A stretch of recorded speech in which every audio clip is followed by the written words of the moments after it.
All right, so I'm going to go ahead and get started then. Thank you everyone for coming. Um, I know that I sent out a survey in November to kind of ask what people were hoping to see changed. And I was able to accomplish a couple of those things. Unfortunately, one of the big ones that I was not able to do was to be able to have the form save your information. That's just unfortunately not something that Microsoft supports is having this form be actually tied to any back end um, storage until it's after it's submitted. Um, It's okay. They can't hear me. They can't. You can't deal with. nope, we can hear you. um, so that was one of the things that I know that I got a lot of requests about, and unfortunately, I was not able to do. But I'm going to walk you through just what the new form kind of looks like. I've added some stuff to hopefully make things easier for y'all. And if you all look at it and say, yeah, no, we like the old form better, then I can change it back. And then I'll talk you through just a couple of other things that I've added to hopefully help make your lives a little bit easier.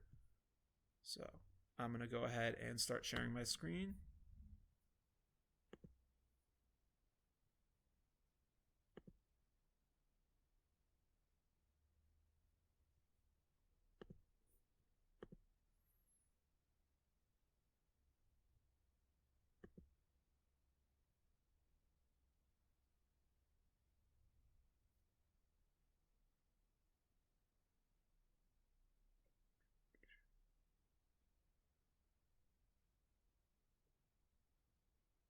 Sorry, give it a moment.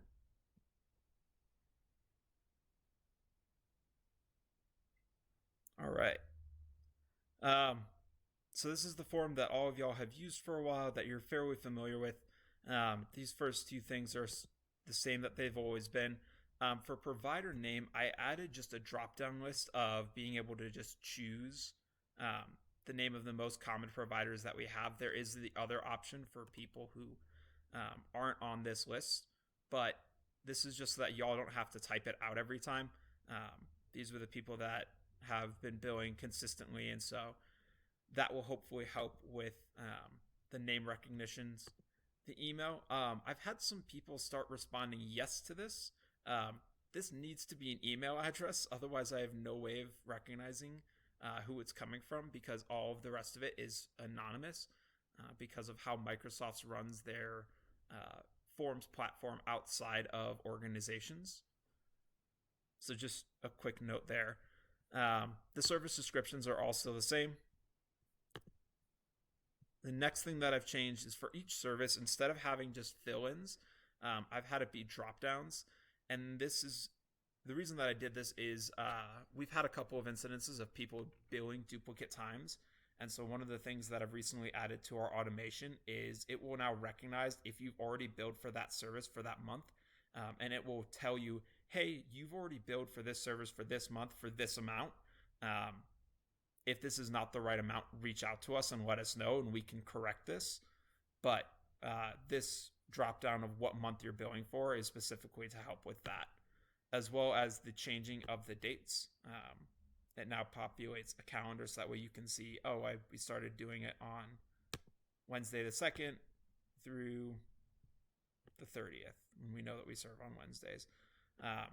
This is just because we've had some people entering in some wonky dates of like 2021 1, and so I don't think we quite hit that far into the future yet. And so I just wanted to make sure that we tried to make it as foolproof as possible, so that way you're not having to resubmit time and time again. But other than that, there hasn't been a lot of other changes to the form. The big thing that one of the other big things that's happened is when you're submitting documentation, and I've changed this on the email as well, you no longer need that ridiculously long, complicated thing of, oh, it has to be X, Y, or Z, and for this month. If you're responding to that original email that was sent out, the only thing that you'll actually need is the name of the service in that title of the document. The rest of the information is now being pulled from that initial email. Does that make sense? No, it doesn't. Okay. Could you repeat that, please? Yeah. Thank you. So the title of the document now doesn't matter a ton, except for it has to have the name of the service. So, Tim, let's say you're providing services for me, Troy Cook, and you're sending documentation. You no longer need to put Cook, comma Troy, comma Dungarvin, comma invoice number, comma service. So let's say you're doing supported community connections, right?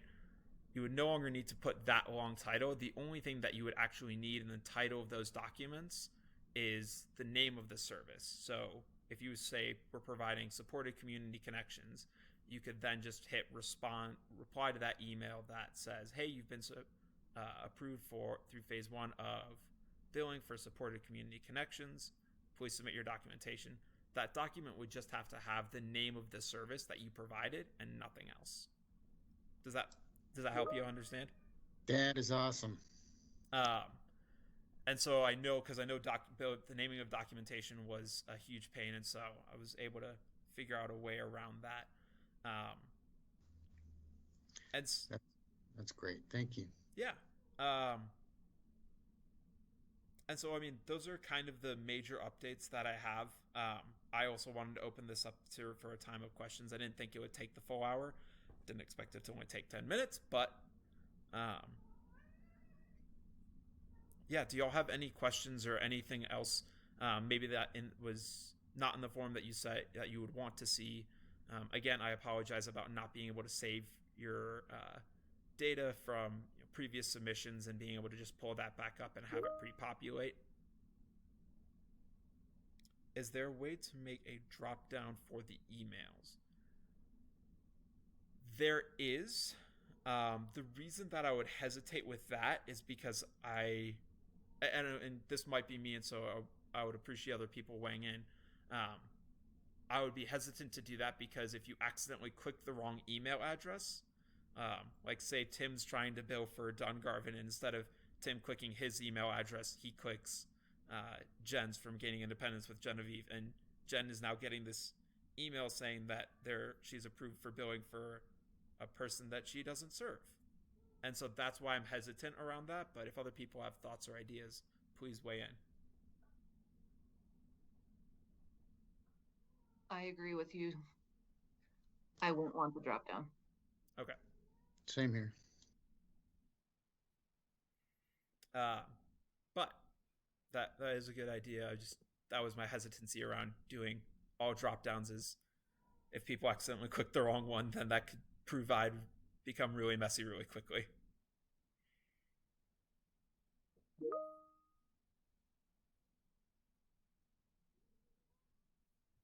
Let me see. Stuff coming in the chat. Do you need help with the questions, Troy? Yeah, if you could help me field those, that would be great, Callie. Okay, I'll be glad to. So the next question is, if we do have other information in the title of our documents other than the service, will it reject it? Nope. As long as you have that service and are responding to that email. So let me pause and actually make a clarifying note. As long as you're responding to that email that you got that says this is, you're approved for this service, all you need in there is the name of the service. If you have other stuff in there, that's totally fine. So if for your own documentation sake, let's say you have the person's name and the month, that's fine. It won't mess anything up. But say you're just sending an email to State SLS and hoping that it will process billing for some reason. If you're trying to do that, then you will need that long exaggerated thing of all of that previous information. But hopefully we're only responding to the approval from phase 1. Does that make sense? Or did I just make things more complicated?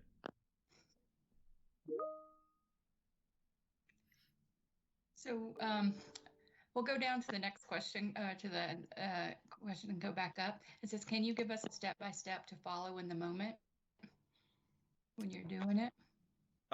Stacy, what do you mean?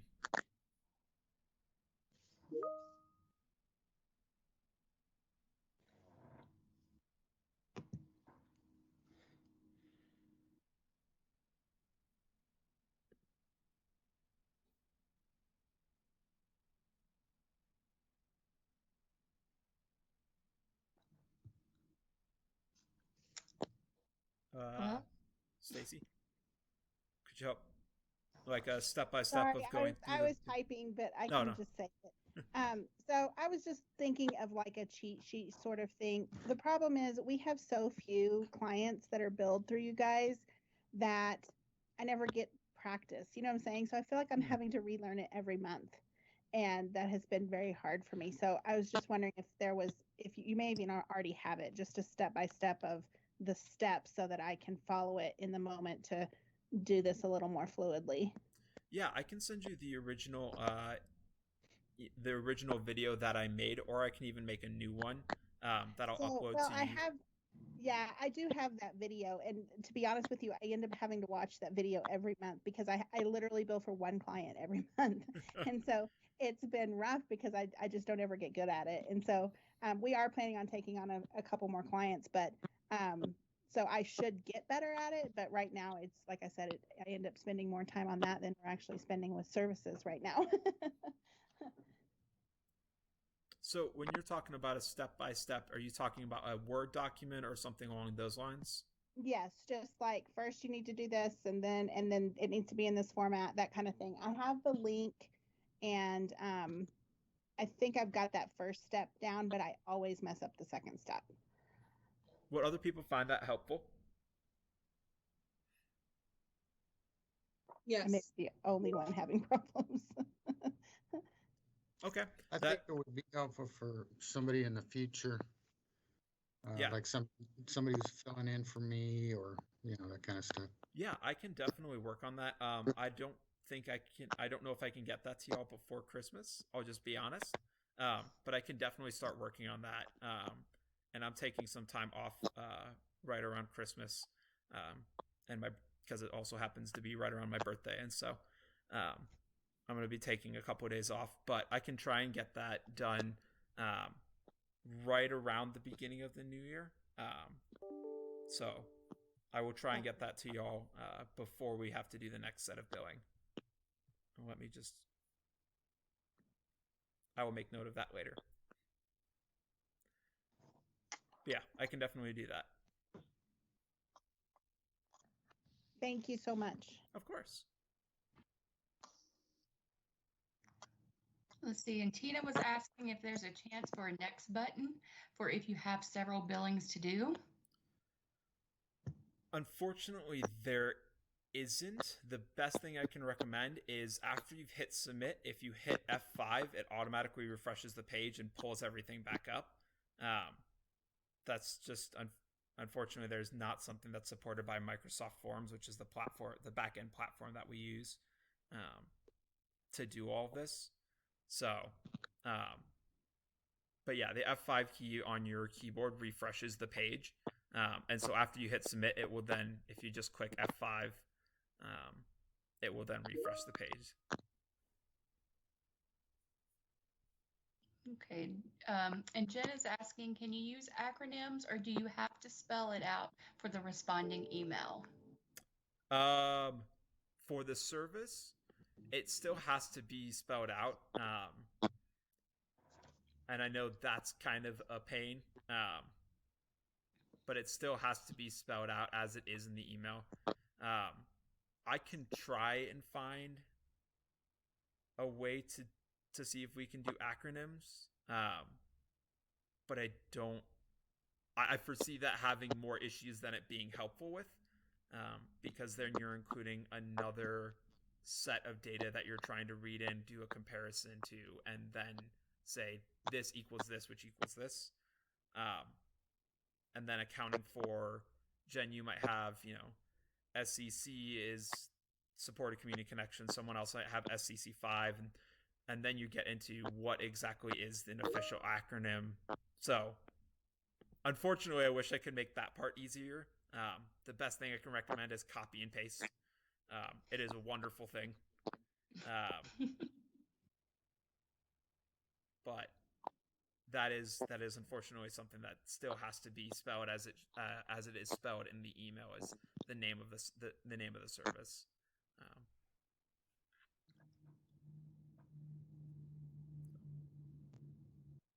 Do people have other thoughts or questions or concerns?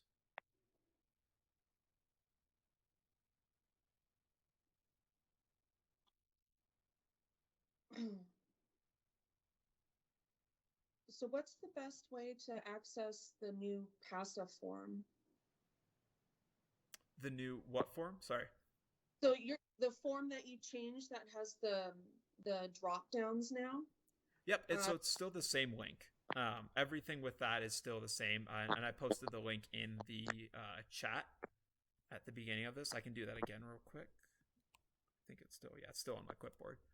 But it's the same link. I just went in and changed some stuff, and luckily, as you change things on the form, Microsoft automatically updates it, and so that way the link never really changes, unless for some reason something goes haywire and gets deleted, in which case I'll email all of you and say, hey, give me a couple of weeks and I can have this up and going, but hopefully that never happens.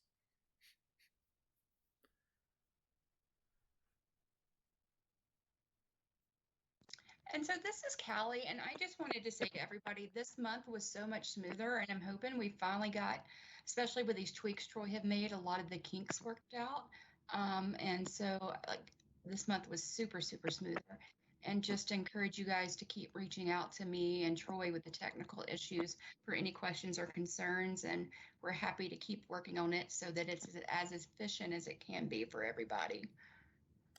Yeah, ideally, I want to try and get this down to where it's super simple and super easy for all. I know that there's been a lot of frustration over the last, it's been 6 months, 5.5 months, 6 months, which just seems insane. But I want to try and make this as easy for you all as possible. I promise my job is to try and make things easier for people, not to make your lives more difficult. As much as you might not believe me sometimes. Appreciate it.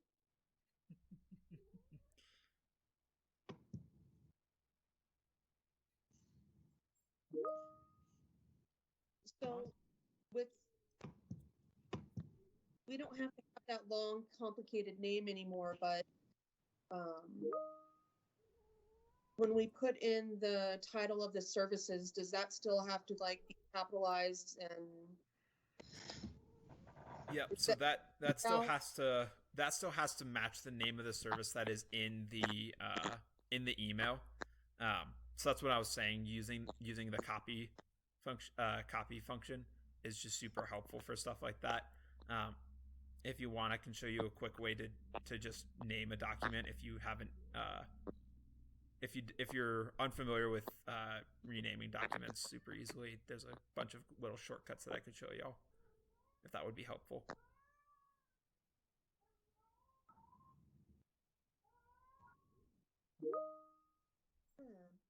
Okay. Let me go ahead and make sure. Before I share my screen, I'm just going to make sure that I'm not going to like break any HIPAA rules or anything. So I'm going to try and block out different stuff.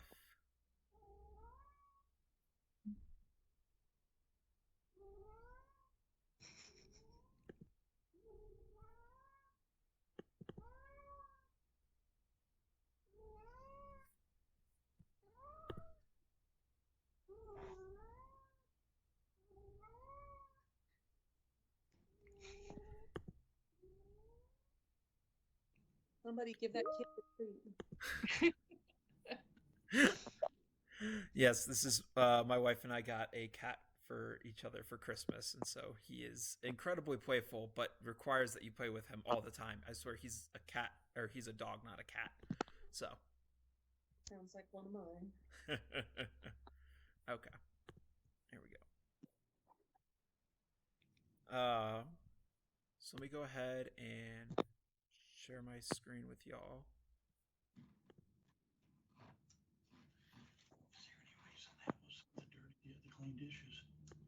I stuck it in the wrong place. Thank you, Plant. So let's say.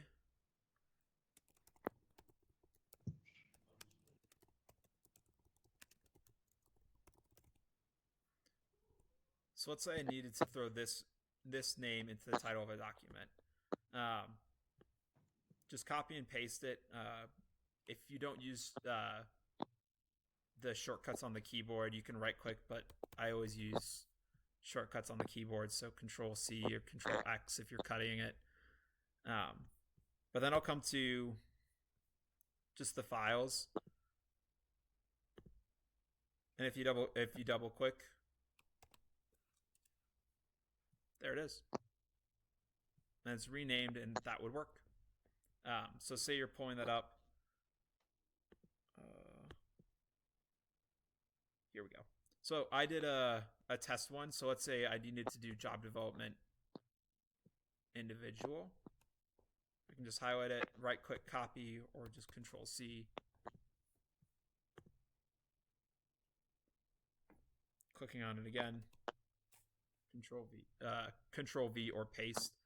If you are doing that, just be aware that sometimes it'll throw a space on at the end of it. So just hit a quick backspace, but that's the easiest way that I've found to rename documents, is just doing that Control C and Control V. And again, once you've already clicked on a document, all you need to do is just click on the title and you'll be able to rename it. But yeah.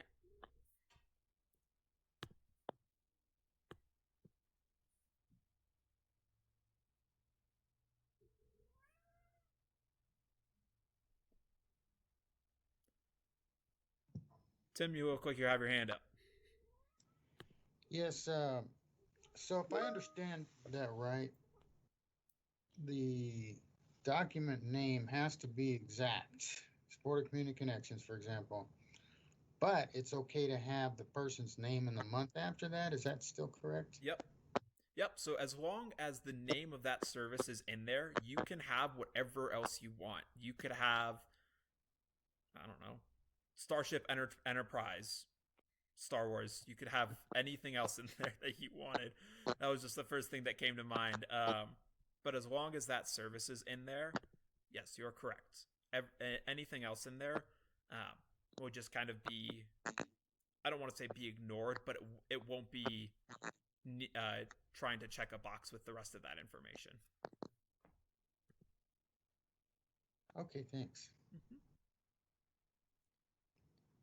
Yes, you no longer need the invoice number if you are, and again, if you are responding to that email that said that you have the initial approval. You don't need the invoice number, you don't need the person's name, anything like that. You just need the name of that service, because, and this might be a little more technical, and so if I lose y'all, I'm sorry. But it's pulling the data from the contents of the email now, and it's actually sifting through all of the contents of the email and hitting those different conditional statements based on the contents of that email. And since the content of the email contains the invoice number, the person's name, ... it doesn't need to check and see all of those, because it's then saying, oh, this is for this invoice, this person, and can then figure it out from there. Yeah, Tim.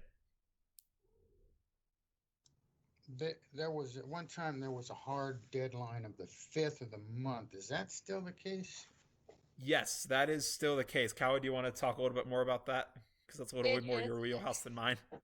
It is the case in the situation where the 5th will fall on a weekend or a holiday.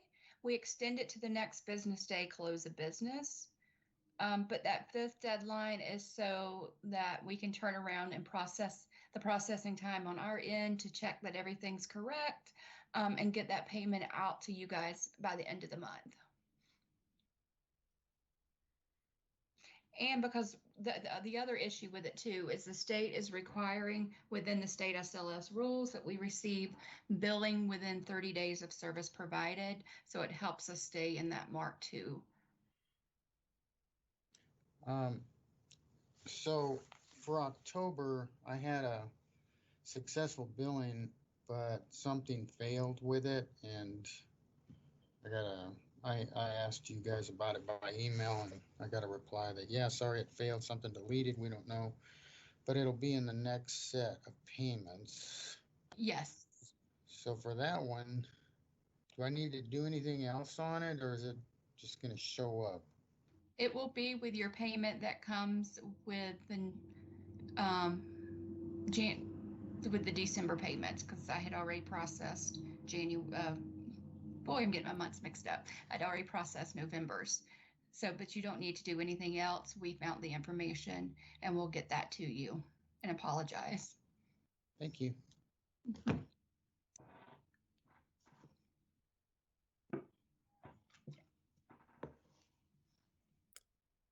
Does anyone else have any questions or concerns?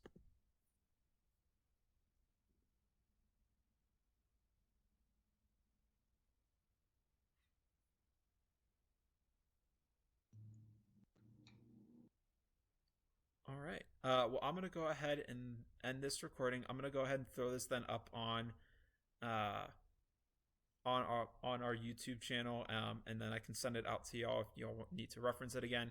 And then Stacy, I will get working on that step-by-step walkthrough, and I can send that out to you all when I have that done. Like I said, I might be able to get it done before the holidays, but if I don't, then I will try and get it done before the new year. So, all right. Thank you, everyone, again so much for your time and for your patience with this process and with continuing to bill. And we just thank you for your patience. So, you all have a great rest of your day and happy holidays to everyone. Thank you. You as well. Thanks. Happy holidays. Happy birthday. Thank you.